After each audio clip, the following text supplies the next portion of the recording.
Kids of back in my day parents, what's the most annoying thing they ranted about?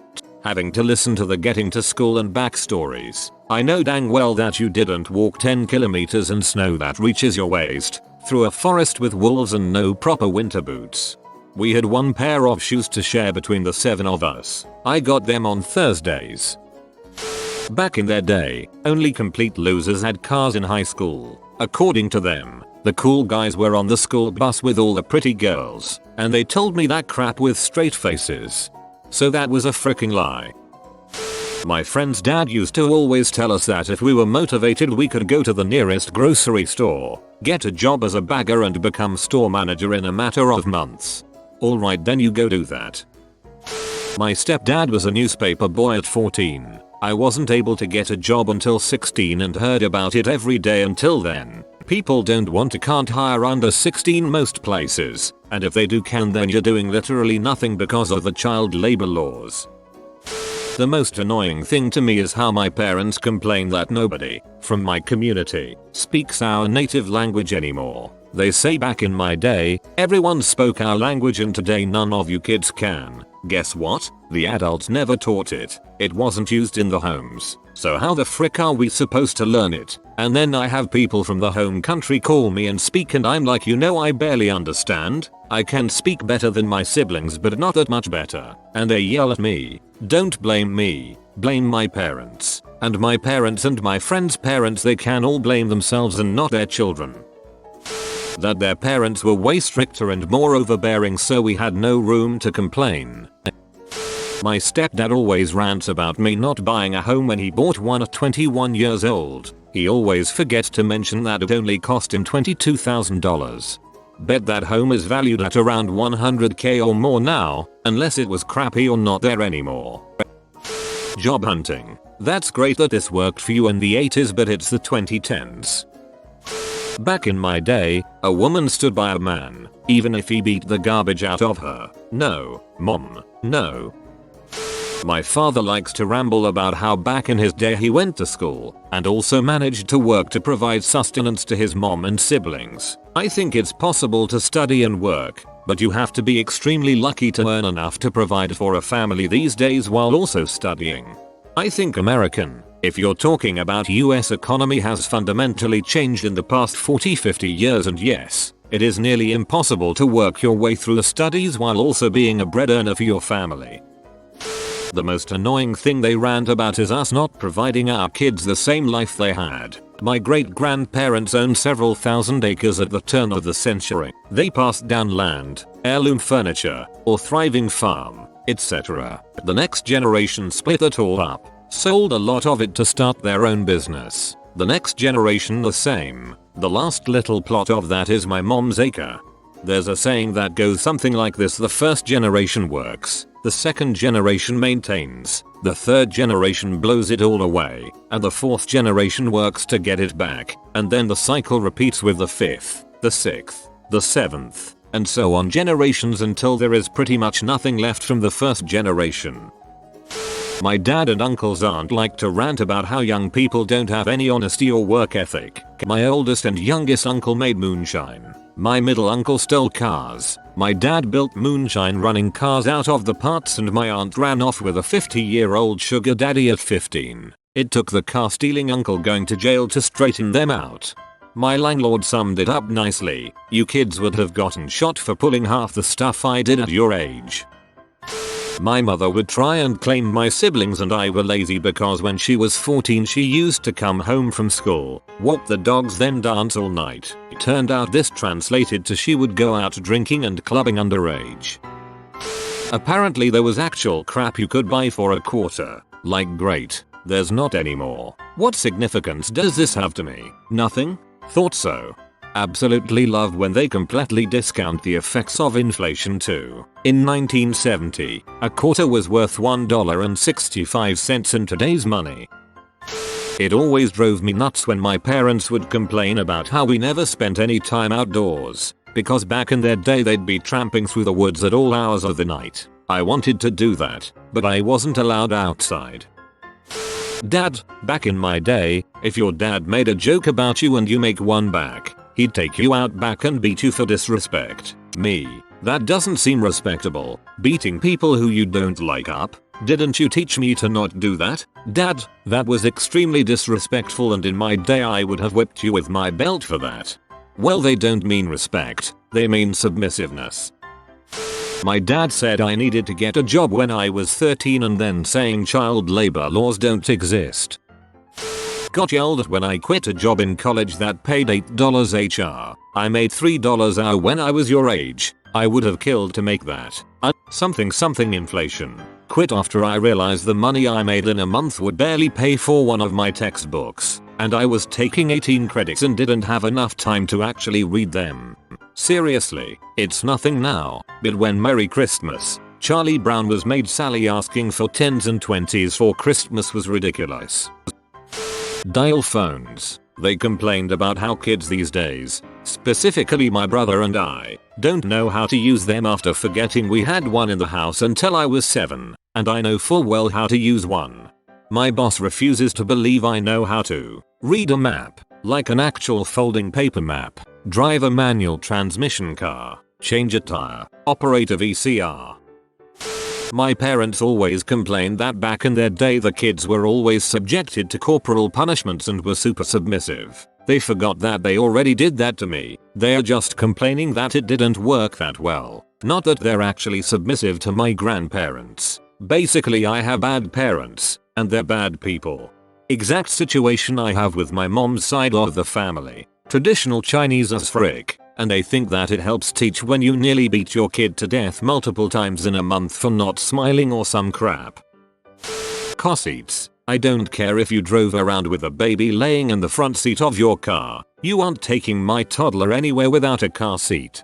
This one drives me nuts. Yes, Dad, my baby toddler needs a car seat properly installed in the car, not just sitting on the backseat floor. No, the straps do not need to be nice and loose so she can wiggle around. No, those aren't extra buckles. My dad won't be driving her anywhere. My dad is always bitching about today's athletes, how they choose money and hold out or don't play while injured. In any other job, you would go where the money is. Why is it you have to be loyal in sports? Sure enough, when KD was sitting out in the finals, he thought you could never get me to sit during the finals. No matter what, then KD injures himself and I crap you not. He ranted about how you have to be smart about injuries or you just hurt your team. God forbid recovering from your injury and not risking your entire professional career. How I was always being a bad kid by ignoring them by playing browsing Facebook, while they ignore me when I ask them a question by browsing Facebook. Their excuse is, we are your parents, we can do whatever we want, you are our kids so you have to respect us. Back in my day, kids didn't talk back to their parents or give them attitude. If they did, they got a good beating. First of all, what you and your parents consider talking back is actually called having any sort of opinion different from yours. And yeah, maybe I do have an attitude. It should be expected. I'm young and stupid, but not so stupid that I can't have a thought of my own. And any attitude I do give you is mostly because my opinions aren't taken seriously and you don't listen to me. Like when if I'm a parent, I'd at least explain to my kid why something is wrong. I realize it can get tiring, but there's a certain point where you do actual damage when you just do the because I said so to a 14-year-old over and over again. My mom was from Cambodia during the time when they were communist. Every time I ask for anything, it's, back in my day. This is how most conversations go in my house. Cookie dough is just an example. Me. Mom, can I get some cookie dough for later? Mom. Back in my day we ate bugs and we starved for days fleeing from the communist, dodging bullets, running around dead bodies, and you're asking me for cookie dough? You're so unappreciative and spoiled. Me. I know would have worked. All through my teenage years my mom would get mad that I didn't know how to cook, or clean something good enough, or use something correctly, usually gardening tools. When I was your age I could run my family's B&B single-handed. Then when she was done telling me how stupid I was for not knowing, she'd take over and tell me to go away. Thanks for teaching me how to do it right. We're seeing more cancer now. Why? When we were kids we just played and ran and were ornery. Gotta love that polio and measles. Yum. Apparently mom and dad had to climb all over the mountains in China to get to school. Out of date job hunting advice. No mom. Going in every day and demanding to speak to a manager is not more effective than being polite and applying online. Not necessarily my parents. They do this a little bit, but I think they also understand the millennial Gen Z point of view when I explain it to them well enough. But pretty much the general attitude of blaming social media for the perceived problems of today's youth. Back in my day, we didn't have the internet, so we actually played outside and knew how to talk to people face to face and made real friends. I mean, it's not like your generation got caught up in the paranoia of childhood disappearances to the point of forbidding us from leaving the front yard unsupervised and micromanaging our entire social lives such that we only ever met kids our age in organized institutions, school, sports, extracurriculars, etc. that usually ended up doing everything to discourage us from interacting with said kids anyway, and that you wouldn't let us hang out with other kids in our free time until you've met the kid and their parents so that you could decide when and where we had a play date. It's not like we were so socially stunted and starved by this that we grasped at online interaction because it was the one thing you couldn't figure out how to monitor, so it was the only way we could interact with others in a way that felt organic. No, clearly Instagram is single-handedly turning children into socially inept hermits. And of course the greatest generation didn't say the exact same thing about television, and their parents didn't say the same thing about radio, etc. Kids of immigrants have to deal with back in my country lectures. Having to walk 2 miles to her bus stop in the rain and snow, having to get a job at 15, buying her own clothes. I love my mom, but she grew up better than I did, and hearing her complain just ticks me off a little. Back in my days, people weren't that soft and full of emotions because we didn't have so much free time. We were working, and if someone wasn't disciplined they sent them to the military, and that's exactly what your generation needs to get programmed because you guys have way too much time to think about your emotions. My dad said the same crap. Honestly, I'd rather be more in tune with my emotions than repressed 24/7.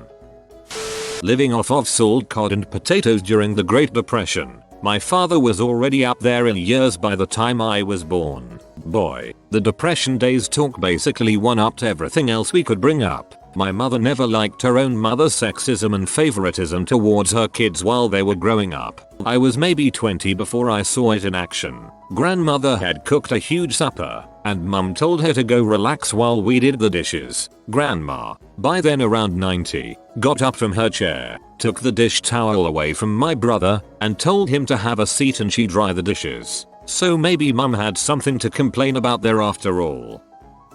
How the world was safer back then, as if they didn't have the Zodiac Killer and Ted Bundy. You don't see a lot of high-profile serial killers nowadays. You kids get a trophy for everything now. You never learn how to try hard. Yes, when I was a child I got participation trophies, and they felt very patronizing. Also, I was 7. I didn't ask for the dang trophies. It was your generation who was giving them to me. I threw those participation trophies away so freaking fast BC, it was so embarrassing. I didn't want them. I didn't walk around saying look at what I won. I hated them. My stepdad used to complain loudly and constantly that my husband wasn't willing to commute 6+ hours daily just like he did when he was my husband's age. I snarkily pointed out that maybe spending 6 hours a day driving instead of spending it with his family might have contributed to the collapse of his first marriage. My stepdad's usually great, but he just doesn't get some stuff. Oh yeah, well my parents never made me brush my teeth, either. My teeth were literally green. Young people today are snowflakes. Really? Your generation tried to get CDs banned because people said naughty words on them. Man, I sure do love great content, and I'm working on some of that over at Updoot, man. So you should go there right now. Go there. Go if you aren't subscribed to this channel, subscribe. Then go over to Updoot, man. Right there. You click right there. You click right there. You better do it. So help me, you better go over there because you deserve something good. I put my heart and soul into this stuff, man. You don't even understand. No pressure.